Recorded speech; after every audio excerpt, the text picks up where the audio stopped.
পুরী ভ্রমণের দ্বিতীয় দিন সকাল সকাল রেডি হয়ে বেরিয়ে পড়লাম জগন্নাথ দর্শনের উদ্দেশ্যে।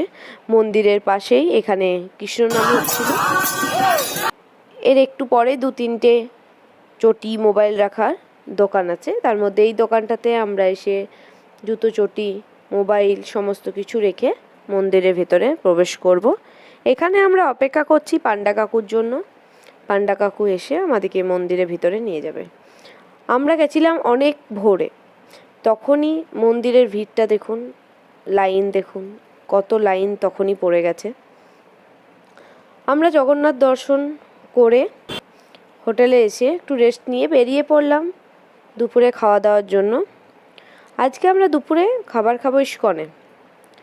যেহেতু সকালে জগন্নাথ দর্শন করেছি, রাতে জগন্নাথের মহাপ্রসাদ খাবো, তাই আজকে আমরা ইস্কনে নিরামিষ ভোজনই করব।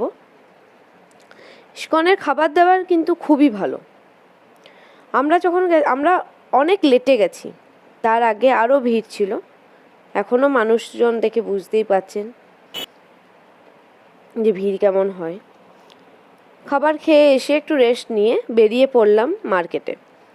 এই মার্কেটটা হচ্ছে যে ধারে মন্দির যাওয়ার রাস্তা সেই ধারেই। এই দোকানটাতে আমরা গোপালের কিছু জামা কাপড় আরও টুকিটাকি জিনিসপত্র কিনে, এই দোকানটার পাশে একটা রাস্তা গলি আছে, সেই গলিতে বাচ্চাদের জামা কাপড়, বড়দের পাঞ্জাবি আরও অনেক কিছু পাওয়া যায়। এমনকি একটা হোলসেল ব্যাগেরও দোকান আছে।